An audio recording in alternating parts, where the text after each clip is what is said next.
Hello friends, जैसा कि हम सब जानते हैं, भारत की सबसे प्रतिष्ठित सेवा यूपीएससी सिविल सर्विसेज प्री का पेपर एग्ज़ाम 2022 हो चुका है। और आज हम प्री का पेपर कैसा था ये देखेंगे। तो चलिए देखते हैं। सबसे पहले लिखा परीक्षण पुस्तिका। ये पुस्तिका सामान्य अध्ययन पेपर सेकंड ये सीसेट का पेपर है। और ये पुस्तिका का अनुक्रमांक है वो ए सीरीज है और इसका पूर्णांक है वो 200 है। टाइम है वो 2 आवर्स है। इसके बाद इसमें कुछ अनुदेश लिखे गए हैं। ये पढ़ने के बाद ही पेपर को सोल्व किया जाता है। तो चलिए आगे पेपर देखते हैं।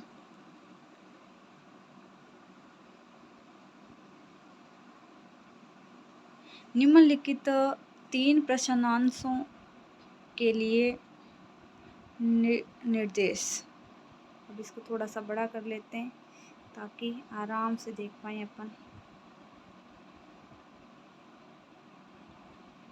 ये देखिए, निम्नलिखित 2 परिच्छेदों को पढ़िए और उनके नीचे आने वाले प्रश्नांशों के उत्तर दीजिए। इन प्रश्नांशों के लिए आपके उत्तर केवल इन परिच्छेदों पर ही आधारित होने चाहिए। अब परिच्छेद फर्स्ट दिया हुआ है, ये देख सकते हैं आप। ये परिच्छेद फर्स्ट है और परिच्छेद फर्स्ट में ये जो क्वेश्चन है उसके 3 कथन दिए हुए हैं और उसके बाद इन कथनों में से कोड का प्रयोग कर सही उत्तर चुनना है। ओके, अगला वाला देखते हैं। यह है परिच्छेद नंबर 2 और फर्स्ट नंबर परिच्छेद में 2 क्वेश्चन है। क्वेश्चन नंबर 2 ये देख सकते हैं आप। ये इस प्रकार है, 4 ऑप्शन दिए हैं। फिर शुरू होता है पैराग्राफ नंबर 2 यानी परिच्छेद नंबर 2। ये यहाँ से शुरू होता है, जब तक कि उन शक्तियों और प्रवृत्तियों को जो देश के पर्यावरण को नष्ट करने के लिए उत्तरदायी है निकट भविष्य में नियंत्रित किया जा सकता है और अनाच्छादित क्षेत्रों में बृहद पैमाने पर वनारोपण आरंभ नहीं किया जाता। विषम जलवायु दशाएं और पवन तथा जल के द्वारा होने वाला भूक्षरण इस सीमा तक बढ़ जाएगा कि धीरे धीरे कृषि जो हमारे लोगों का मुख्य आधार है असंभव हो जाएगी। विश्व के मरुस्थलीय देश और राजस्थान के हमारे अपने मरु प्रदेश वृहद पैमाने पर हुए वनोन्मूलन के दुष्परिणामों की भयावह याद दिलाते हैं। मरु सदृश भूदृश्य अब गंगा सतलुज के मैदानों और दक्कन के पठार समेत देश के अन्य भागों में अनेक स्थानों। अगले पेज में और है, बाकी ये रुका हुआ के देखते हैं। इंग्लिश वाला बाद में बनाएंगे। ये रे पर दिखाई देने लगे हैं, जहाँ कुछ ही दशक पूर्व 12मासी सरिताओं स्रोतों के साथ हरे भरे वन हुआ करते थे, वहाँ अब सिर्फ वर्षा ऋतु को छोड़कर सूखी सरिताएं और सूखे सोते और हरियाली से रिक्त भूरे मैदान दिखाई देते हैं। अब क्वेश्चन नंबर 3 आता है। परिच्छेद नंबर 2 को पढ़ने के बाद इस क्वेश्चन नंबर 3 का आंसर देना कि उपयुक्त परिच्छेद के अनुसार वनोन्मूलन और वन अनाच्छादन के अंततोगत्वा निम्नलिखित में से क्या परिणाम होंगे। तो ये इसके कुछ परिणाम दिए गए हैं। मृदा संसाधन का क्षरण, 2 नंबर है आम आदमी के लिए जमीन की कमी, 3 नंबर है कृषि के लिए जल की कमी। अब ये देखिए नीचे दिए गए कोड का प्रयोग कर सही उत्तर चुनिए। अब ये A B C D इनमें से सही आंसर चुनना है। अब आगे देखते हैं आगे कौन सा प्रश्न आता है। अभी ये है क्वेश्चन नंबर 5। सॉरी अपन ने क्वेश्चन नंबर 3 ही पढ़ा है केवल, ये चौथा नंबर क्वेश्चन तो पढ़ा ही नहीं है। ये रहा क्वेश्चन नंबर 4। अनुक्रम 20, 10, 10, 15, 30, 75 और आगे आता है x में x का क्या मान है। यानी ये कोई एक श्रेणी दी गई है और इसमें बताना है कि x का क्या मान होगा। और ये है इसके, और ये देखिए इसके ऑप्शन हैं, option A B C D। In options में बताना है कि कौन सा ऑप्शन राइट होगा। अब क्वेश्चन नंबर 5 पे चलते हैं अपन। क्वेश्चन नंबर 5 काफ़ी बड़ा है। ये देख सकते हैं आप आराम से इसको। फिर क्वेश्चन नंबर 5 के ये 4 ऑप्शन हैं, option A, option B, option C, option D. Option A में 8 है, बी में 9 है, सी में 11 है, डी में 12 है। और आगे है क्वेश्चन नंबर 6। क्वेश्चन नंबर 6 ये रहा इस प्रकार है, और यहाँ तक ये कंप्लीट हो जाता है। और अब क्वेश्चन नंबर 6 के 4 ऑप्शन देखेंगे। ऑप्शन ये है, आपको इनमें से बताना है कि कौन सा सही है।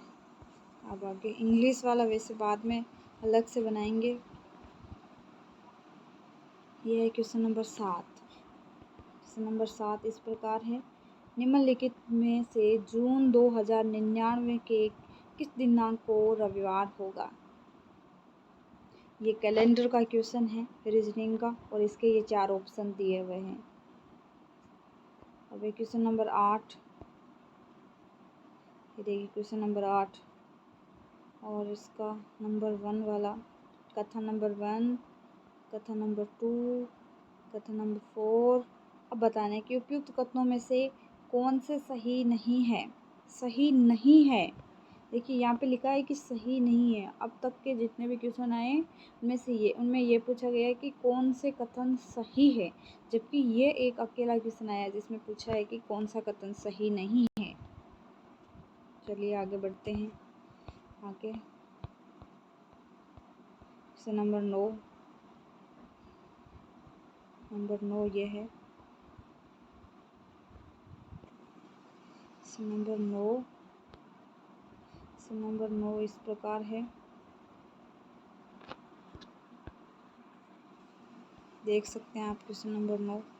ये देखिए। अब इसके बाद क्वेश्चन नंबर 10 आप देख सकते हैं, इसमें कुछ 1 से 9 तक अंक पंक्तियों में इस प्रकार व्यवस्थित किए गए हैं कि प्रत्येक पंक्ति में 3 अंक हैं, और दूसरी पंक्ति में बनी संख्या पहली पंक्ति में बनी संख्या की 2 गुनी, और तीसरी पंक्ति में बनी संख्या पहली पंक्ति में बनी संख्या की 3 गुनी है। किसी अंक को 2 बार रखने की अनुमति नहीं है। यदि कि 4 अंकों 2, 3, 7 और 9 में से केवल 3 अंकों को पहली पंक्ति में व्यवस्थित करने की अनुमति हो तो इन 3 पंक्तियों में व्यवस्थित करने से कितने संयोजन संभव है। ये देखिए इसके ऑप्शन दिए हुए हैं, बिल्कुल इजी क्वेश्चन था। अब देखिए, अब ये फिर से आ गया, परिच्छेद आ गया आपके। निम्नलिखित 4 प्रश्नांशों के लिए निर्देश। अब आ गया क्वेश्चन, जितने भी आएंगे उनमें से जो आने वाले 4 क्वेश्चन हैं उनके लिए निर्देश दिए गए। निम्नलिखित 2 परिच्छेद यानी 2 परिच्छेद 2 पैराग्राफ आएंगे, उनको पढ़ना है, और उनके नीचे आने वाले प्रश्नांशों का उत्तर, यानी उनके नीचे वो 4 क्वेश्चन आएंगे, उन क्वेश्चंस का आंसर देना है। आंसर परिच्छेद पर आधारित होने चाहिए। चलिए आगे देखते हैं। ये परिच्छेद नंबर 1, आप आराम से पढ़ सकते हो, इसको पूरा दिख रहा है। और आ गया है क्वेश्चन नंबर 11। ये क्वेश्चन नंबर 11 का ऑप्शन ए है, ऑप्शन बी है, एंड ये ऑप्शन सी और डी, इनसे आप कर सकते हो। अब आता है परिच्छेद नंबर 2, परिच्छेद आता है गरीबी के बारे में है। ये एक इकोनॉमिक्स का हो सकता है शायद। देखिए आराम से पढ़ सकते हो इसको पढ़ने के बाद क्वेश्चन नंबर 12 आएगा। भारत में अपनाई गई गरीब की गणना की क्रिया पद्धति विवादास्पद क्यों है। इसके बारे में थोड़ी उलझन है कि कौन सी चीज़ें गरीबी रेखा को बनाती है। Option A, option B, option C, option D. अब आते हैं आगे क्वेश्चन नंबर 13। ये परिच्छेद नंबर 2 पर ही आधारित है। आय निर्धनता गरीब की गणना की एकमात्र माप क्यों है। अब देख लेते हैं। ये देखिए धीरे धीरे आप आराम से सारे ऑप्शन देख पा रहे हो। अब क्वेश्चन नंबर 14 ये भी उसी पर आधारित है। क्वेश्चन नंबर 14 के ऑप्शन, एंड ये आ गया क्वेश्चन नंबर 15। अब क्वेश्चन नंबर 15 अलग है, ये अपना खुद का क्वेश्चन है वैसे। एक्स और वाई 300 मीटर लंबे वृत्तीय मार्ग में दौड़ते हुए 3 किलोमीटर की दौड़ लगाते हैं। उनकी चाल 3:2 के अनुपात में है। अगर उन्होंने एक साथ एक ही दिशा में दौड़ शुरू की है तो कितनी बार पहला व्यक्ति दूसरे व्यक्ति के पास से गुजरेगा? दौड़ शुरू करने की स्थिति को पास से गुजरने में नहीं गिना गया है। ये ऑप्शन दिए हुए हैं। ऑप्शन ए है, ये ऑप्शन बी है, ये ऑप्शन सी और डी है। इनमें ऑप्शन में से एक ऑप्शन चूज करना है और बताना है कि इसका आंसर कौन सा राइट है। और अब है क्वेश्चन नंबर 16। ये देखिए 16, क्वेश्चन नंबर 16 आप आराम से देख सकते हो। इसके बाद ये 16 नंबर क्वेश्चन के ऑप्शन है, option A, option B, option C, option D. अब आगे चलते हैं। ये इंग्लिश वाले आ जाते हैं बीच में वैसे। ये है क्वेश्चन नंबर 17। क्वेश्चन नंबर 17, 150 प्रतियोगियों वाले किसी शतरंज टूर्नामेंट में जब कोई खिलाड़ी बाजी हारता है उसे बाहर कर दिया जाता है। ये निश्चित किया गया है कि कोई भी बाजी बराबरी, टाई एंड ड्रॉ पर निर्णित नहीं होगी। इस पूरे टूर्नामेंट में कितनी बाजियां खेली गई? देखिए ऑप्शन है क्वेश्चन नंबर 17 के, ये ऑप्शन है, चारों ऑप्शन आप इनको देख करके सही आंसर भर सकते हो। और ये है क्वेश्चन नंबर 18, 3 अंक की कितनी धनपूर्ण संख्याएं अंकों का प्रयोग दोबारा किए बिना इस प्रकार होगी कि संख्या का प्रत्येक अंक विषम हो और संख्या 5 से विभाज्य हो? ये अब आता है क्वेश्चन नंबर 19। ये 19 नंबर क्वेश्चन है और प्रश्न ये क्या एक्स पूर्णांक है? और इसमें 2 कथन दिए हुए हैं। कथन नंबर 1, कथन नंबर 2। उसके बाद ये कुछ पूछा है इसमें एक्स कौन सा सही है। तो इसमें ऑप्शन दिए गए हैं, ये ऑप्शन देखकर आप आंसर लिख सकते हो इसका। और ये रीजनिंग का क्वेश्चन है और ये हो गया।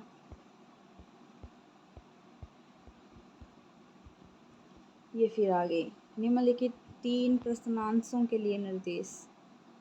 क्वेश्चन नंबर 20 के बाद नंबर 21 परिच्छेद दिया हुआ है। आगे आने वाले 3 प्रश्नों के लिए है ये, और ये परिच्छेद नंबर 1 है। देखिए ये परिच्छेद आराम से पढ़ने के बाद इसका क्वेश्चन नंबर 21 है वो इस परिच्छेद पर आधारित क्वेश्चन है और इसका आंसर इस परिच्छेद को देख कर के लिखना है। तो अपन इसको पहले अपन को पढ़ना होगा परिच्छेद पूरा का पूरा पैराग्राफ पढ़ने के बाद पता लगाना है कि ये पैराग्राफ बोल क्या रहा है आखिर। फिर इस क्वेश्चन को पढ़ना है और इस क्वेश्चन में क्या पूछा है कि उपयुक्त परिच्छेद पर आधारित निम्नलिखित पूर्व धारणाएं बनाई गई है। कृषि प्रौद्योगिकी का विकास विकसित देशों तक सीमित है। कृषि प्रौद्योगिकी विकासशील देशों में नहीं अपनाई गई है। ये 2 कथन है। अब आगे इसके ऑप्शन आएंगे, देखना कि कौन कौन से। ये देखिए उपयुक्त पूर्व धारणाओं में से कौन सा वेद है? अब ये देखिए ऑप्शन ए केवल 1, ऑप्शन बी केवल 2, ऑप्शन सी 1 और दोनों, ऑप्शन डी न तो 1 न दोनों। अब क्वेश्चन नंबर 22 ये भी इसी परिच्छेद पर आधारित है। ओके, और ये क्वेश्चन इस प्रकार है, आप देख सकते हैं। उसके बाद इसके ऑप्शन हैं। और क्वेश्चन नंबर 23 ये भी इसी ऑप्शन पर इसी परिच्छेद पर आधारित क्वेश्चन है, जिसे आप देख सकते हैं आराम से। एंड ये क्वेश्चन नंबर 23 है, इसे पढ़िए। और उसके बाद इसमें भी यही पूछा है कि उपयुक्त पूर्व धारणाओं में से कौन सा वेद है। तो इसमें भी 4 ऑप्शन दिए हुए हैं। एंड इसको पढ़ने के बाद अब अपन चलते हैं क्वेश्चन नंबर 24 पर। ये 24 नंबर क्वेश्चन है, इसको आराम से पढ़ सकते हो कि अब चलिए मैं पढ़ के दिखाती हूँ। वर्ण ए, बी, सी, डी और ई इस तरह व्यवस्थित किए गए हैं कि ए और ई के बीच यथा तथ्य 2 वर्ण है। इस तरह कितनी व्यवस्थाएं संभव है? ये मैथमेटिक्स के जो स्टूडेंट्स होते हैं उनके एक चैप्टर होता है 11th में, कर्म चे संचेगा। परम्यूटेशन एंड कॉम्बिनेशन, तो उसमें आता है ये। अगर आपको परम्यूटेशन एंड कॉम्बिनेशन के बारे में थोड़ा सा भी पता है तो आप इस क्वेश्चन को आराम से कर सकते हो। इसमें ऑप्शन दिए हुए हैं 4, और इन ऑप्शन में से बताना है कि कौन सा सही है या कितनी इसकी जो व्यवस्थाएं, कितनी व्यवस्थाएं संभव है। अब है क्वेश्चन नंबर 25, देखिए, देख सकते हैं आप, और ये इसके ऑप्शन है। और क्वेश्चन नंबर 26, और ये क्वेश्चन नंबर 26 के ऑप्शन। ये क्वेश्चन नंबर 27, आराम से देखिए। इसके बाद ये इसका ऑप्शन है, ऑप्शन से। ये क्वेश्चन नंबर 29 है, और ये इसका ऑप्शन से। देखिए क्या लिखा है, 3 व्यक्ति ए बी और सी किसी पंक्ति क्यू में खड़े हैं, किंतु आवश्यक नहीं कि इस क्रम में हो। यानी ये आवश्यक नहीं है कि ए बी और सी ये लाइन वाइज इसी तरीके से खड़े हो। इसमें सी आगे हो सकता है या बी आगे हो सकता है, कोई भी आगे हो सकता है, या फिर यही हो सकते हैं। तो इसका ऑप्शंस है ये ऑप्शंस। इसके बाद अपन आगे चलते हैं क्वेश्चन नंबर 31 पर। 31 से शुरू होंगे, फिर से प्रश्नांश आगे, ये पैराग्राफ आगे। निम्नलिखित 4 प्रश्नांशों के लिए निर्देश। निम्नलिखित 2 परिच्छेदों को पढ़िए, यानी आगे 2 पैराग्राफ आएंगे आपके, उनको पढ़ना है और आगे आने वाले 4 क्वेश्चंस का आंसर देना है उन पैराग्राफ में से। यानी आपका क्वेश्चन का आंसर है वो इस पैराग्राफ में मिलेगा आपको। पैराग्राफ को अच्छे से पढ़ना है। ये पैराग्राफ नंबर 1 है, इसको पढ़िए आराम से। ये देखिए आराम से पढ़ सकते हैं आप। इसको पढ़ने के बाद, ये काफ़ी बड़ा है आपकी बार वाला, ठीक है, इसको पढ़ लिया। इसको पढ़ने के बाद क्वेश्चंस में चलते हैं। ये यहाँ पे भी पूरा नहीं हुआ। अब ये क्वेश्चन नंबर 31 इसी पैराग्राफ पर आधारित है। 31 नंबर क्वेश्चन, ये देखिए, धीरे धीरे धीरे धीरे आप देख सकते हैं इसके 4 ऑप्शन। ये 32 भी इसी पैराग्राफ पर आधारित क्वेश्चन है। ये देखिए, ये ऑप्शन है। अब 32, इसके बाद आएगा 34, हाँ ये आ गया 33, सॉरी 32 के बाद 33। ये 32 नंबर क्वेश्चन है, इसके कथन है और इसके अवधारणाओं में से आंसर देना। ये आ गया पैराग्राफ नंबर 2। पैराग्राफ नंबर 2 को पढ़ना आराम से, और ये छोटा ही लग रहा है मेरे को। हाँ ये छोटा ही था। इसमें एक क्वेश्चन है, 34 नंबर क्वेश्चन है, और इस क्वेश्चन को आप आराम से देखिए। देखने के बाद देखिए, ये देखिए, ये देखिए,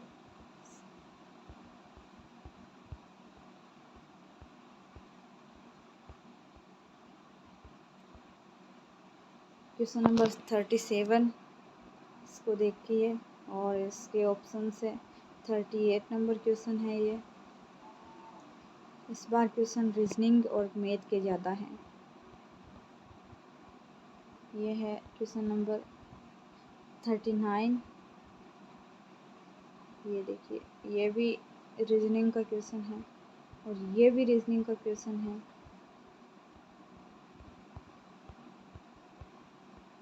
ये आ गया फिर से प्रश्नांश आगे। पैराग्राफ आएंगे फिर से, और उन पैराग्राफ पर आधारित 4 क्वेश्चन के आंसर लिखने हैं। चलिए, ये पैराग्राफ नंबर 1 है,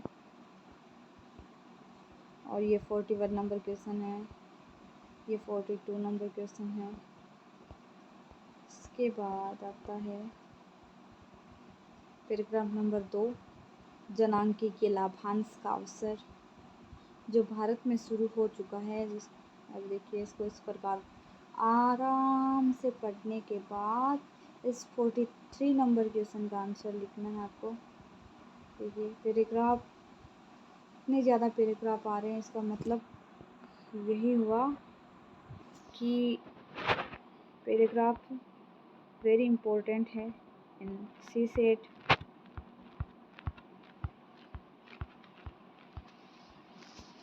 ये 44 नंबर पैराग्राफ नंबर 2 पर आधारित क्वेश्चन है ये, और इसको आराम से पढ़ना है। इसके बाद इसके 4 ऑप्शन दिए हुए हैं। इन ऑप्शंस में से आपको अपना आंसर लिखना है कि मेरा आंसर ये है। आई होप कि आपका आंसर राइट हो और आपका सी सेट क्लियर हो जाए। ये क्वेश्चन नंबर 45 है। अगर आप हार्ड वर्किंग करोगे तो अवश्य ही सी सेट क्या आपका मेंस भी ज़रूर निकलेगा। ये 5 कथन थे। इसके बाद ये ऑप्शन है इसके। अब आगे नंबर क्वेश्चन कौन सा है? 46 नंबर क्वेश्चन है।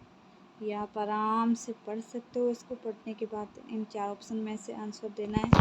और इसके बाद है क्वेश्चन नंबर 47 जो इस प्रकार है, और इसके बाद ये इसके 4 ऑप्शन हैं। ये है क्वेश्चन नंबर 48 और ये इसके कथन है। और ये कथन देखिए, देख सकते हैं आप।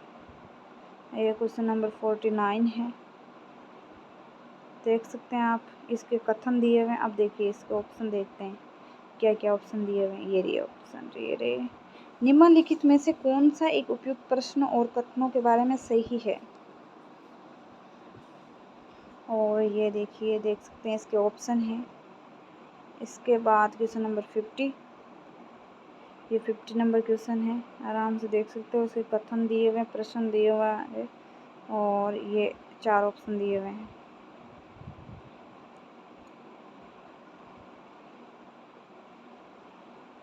ये आगे फिर से प्रश्नांश वाले 3 कुछ पैराग्राफ आ गया। पहला पैराग्राफ है और इसका क्वेश्चन नंबर है 51। ये इसके ऑप्शन ये तक, और ये है पैराग्राफ नंबर 2, और ये पैराग्राफ नंबर 2 पर आधारित क्वेश्चन 42 नंबर क्वेश्चन, और इसके ऑप्शन।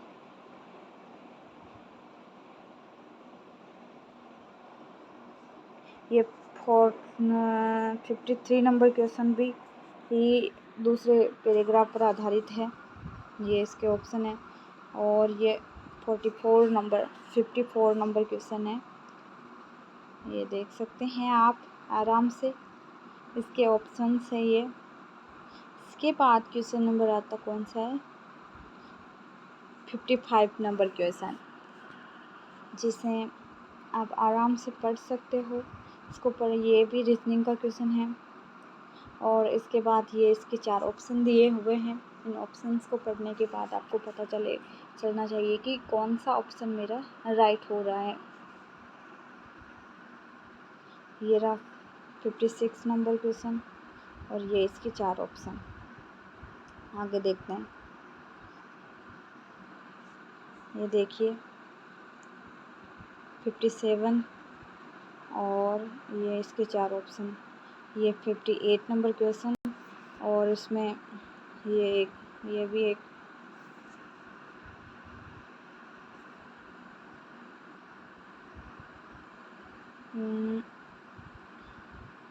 ये 59 नंबर क्वेश्चन, और ये रहा 60 नंबर क्वेश्चन आपका। और ये रहे 60 नंबर क्वेश्चन के ऑप्शंस। यूपीएससी जब भी इस क्वेश्चन पेपर की आंसर की डाउनलोड करेगा या अपनी साइट पर जारी करेगा, मैं इसका अलग से वीडियो बनाऊंगी आंसर की का, कि भाई आपके ये क्वेश्चंस के ये आंसर है। फिर से पैराग्राफ आगे। ये पैराग्राफ नंबर 1 है, और ये इसका नंबर क्वेश्चन नंबर 61 है। ये देखिए, और ये 62 नंबर क्वेश्चन है। ये पैराग्राफ नंबर 2 है, काफ़ी छोटा है और क्वेश्चन भी इसमें शायद 2 है, 2 नहीं 1 ही है। क्वेश्चन नंबर 63 1 ही है और ये रहा क्वेश्चन नंबर 64 और ये इसके ऑप्शंस।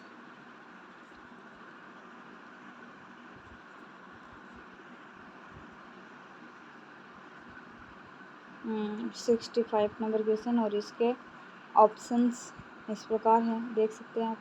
ये 66 नंबर क्वेश्चन और इसके 4 ऑप्शंस जो इस प्रकार है। ये 67 नंबर क्वेश्चन और इसके 3 कथन दिए हुए हैं।